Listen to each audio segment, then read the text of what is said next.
Bom dia a todos, meu nome é Carlos Eduardo, sou candidato a deputado estadual pelo Partido Novo do Rio de Janeiro. Bem-vindos ao nosso canal. Hoje a gente vai ter a satisfação de conversar com o Ricardo Rangel, que é candidato a deputado federal, também pelo Partido Novo aqui do Rio de Janeiro, e a gente vai bater, o papo de hoje vai ser sobre cultura. Oi, Ricardo, bom dia. Obrigado pela paciência de ter vindo aqui, pela gentileza de ter recebido a gente. Bom dia, Carlos. Obrigado a você pela oportunidade. E eu queria que você falasse um pouco para a gente sobre os mecanismos de financiamento da cultura. Lei Rouanet, meia entrada, essas coisas todas.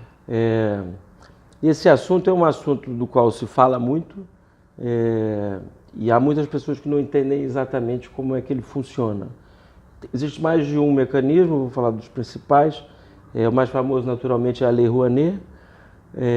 A Lei Rouanet é um modelo de incentivo fiscal em que, enfim, o Estado destina recursos para a cultura, mas quem escolhe para onde vai o dinheiro não é o Estado, é a sociedade, as empresas e as pessoas.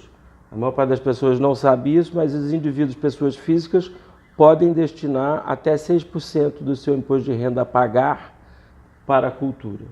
Então esse modelo tem uma certa graça, porque o Estado é sempre acusado. Quando o Estado, antigamente, antes da Lei Rouanet, o Estado decidia para onde ia o dinheiro. Isso provocava muita acusação de dirigismo cultural e de compadrio. E isso era verdade, quer dizer, quando o governo tinha um interesse qualquer cultural, bancava filmes que falassem bem dele, o governo. E se não se interessasse, o ministro da Cultura dava dinheiro para os amigos. Então é daí as acusações de compadrio. Então a Lei Rouanet é um modelo interessante porque o recurso continua sendo público, quer dizer, ele vem dos impostos que todos nós pagamos, mas quem escolhe não é o governo, são as empresas, né? Cada um, se você tem dinheiro, tem imposto de renda a pagar, você diz, não, eu quero que o meu imposto vá para o livro tal, ou a peça de teatro tal, ou o filme tal. Isso é um modelo liberal até, porque em vez de você centralizar a decisão no governo, você dá para a sociedade. Mas isso tanto para pessoa física como jurídica também? Tanto pessoa física como pessoa jurídica é uma variação de quanto você pode dar. A pessoa física pode dar até 6% e a empresa pode dar até 3% ou 4%, dependendo de qual é o mecanismo que ela usa no caso do cinema, né? No caso da Lei Rouanet, é sempre 3%. Mas é que tem um mecanismo para o cinema que é um pouco diferente da Lei Rouanet, não é exatamente a Lei Rouanet, que é a lei do audiovisual, em que aí, em alguns casos, pode ser até 4%. As pessoas físicas também podem. É raro, a maior parte não usa e a maior parte não sabe, né? Mas pode. Esse é um modelo de incentivo à cultura. O outro modelo, que é muito importante também, é uma parte da lei do audiovisual, chamada Fundo Setorial do Audiovisual, FSA.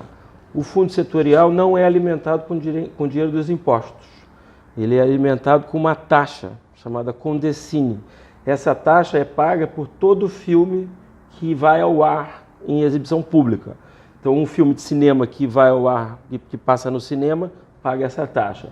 Um programa de televisão que vai ao ar na televisão, paga essa taxa. Um comercial de televisão também paga. Esse modelo tem uma graça porque quem paga não somos nós, né, os contribuintes, quem paga é o próprio setor. Então, a parte rentável do setor de audiovisual, que é a publicidade, sustenta a parte que é pouco rentável, o que não é rentável, como o cinema, né? Então, isso também tem uma graça porque não é o povo, o público em geral, que paga. Por outro lado, existe uma coisa da qual eu não gosto muito, que é esse fundo ele é todo regulado e administrado pela Ancine, que é a Agência Nacional do Cinema e que é um órgão governamental. Então, a Ancine decide de uma maneira centralizada para onde vai o dinheiro. Quer dizer, ela faz editais e concursos, tem uma banca que é contratada com pessoas fora, etc. e tal, mas, de qualquer maneira, esse processo fica todo controlado pela Agência Nacional de Cinema, que é um modelo que, para liberais como nós não adoramos que o governo decida.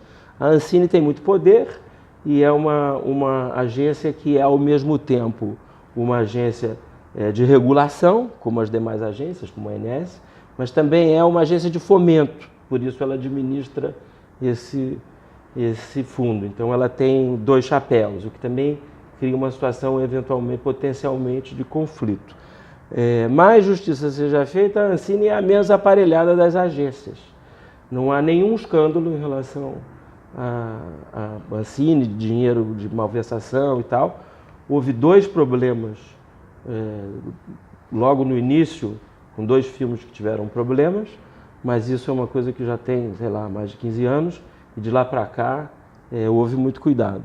É até muito rigoroso o controle, então não há problemas de desvio de verba. O que a gente ouve muito, eu como leigo, né?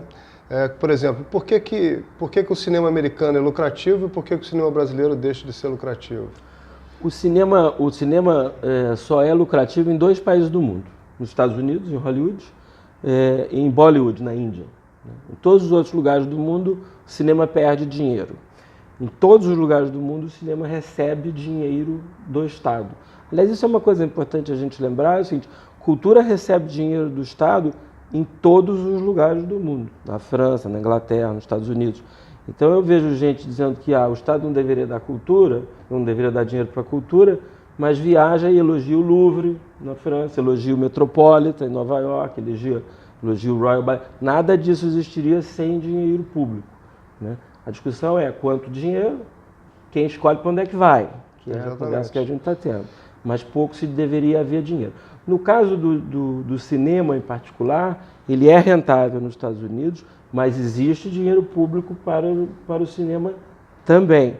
Dos 50 estados americanos, 42 subsidiam o cinema. Não no volume que nós subsidiamos, mas há subsídio nos Estados Unidos também, apesar de ser lucrativo. Entendi. E em relação à Lei Rouanet, quando você determina dinheiro público, por exemplo, para o teatro, isso não reverteria num ingresso mais acessível para a população, ou então algum outro modelo que o Estado também participe do sucesso do evento? Isso reverte, a questão é se é suficiente. Quer dizer, para você receber dinheiro da Lei Rouanet, você tem uma série de obrigações que você precisa cumprir. Entre elas, tem um determinado número de ingressos gratuitos, tem um determinado número de ingressos a preço subsidiado, dependendo do que for, tem um determinado número de ingressos, um determinado número de espetáculos gratuitos, de exibição pública, esse tipo de coisa. Então, há uma porção de restrições e de exigências. Também existe um teto, um limite de preço para o ingresso. Você não pode cobrar um ingresso muito caro. Você também não pode pagar um cachê muito alto. Você não pode contratar um artista por 50 mil reais, por mais de 50 mil reais de cachê. Então você vê, porque contrataram a Ivete Sangalo, que é uma artista milionária que cobra uma fortuna.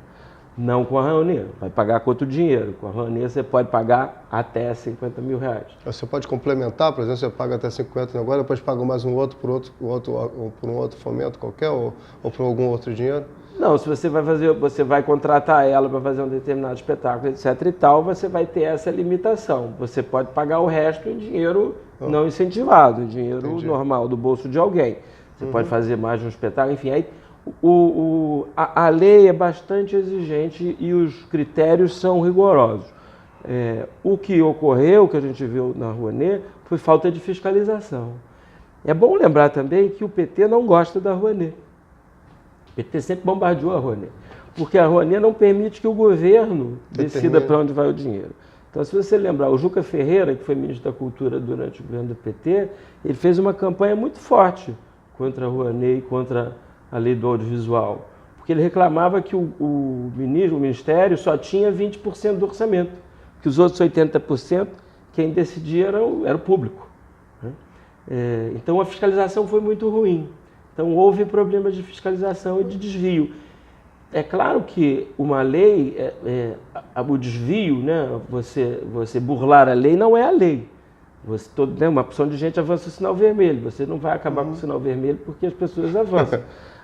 A lei pode ser aprimorada, mas não é uma boa ideia você acabar com uma lei só porque ela está sendo burlada. É melhor você fiscalizar bem, se a lei for boa. Como é que a população determina para onde vai o dinheiro especificamente? Você dá o dinheiro e depois você abate na declaração do imposto de renda. Para onde é que vai o dinheiro especificamente? Eu faço uma doação específica, seria isso? Eu que digo para onde é que eu estou financiando aquele espetáculo. Você dá o dinheiro, você o produtor cultural chega para você e diz, eu gostaria de receber esse dinheiro assim, assim, então.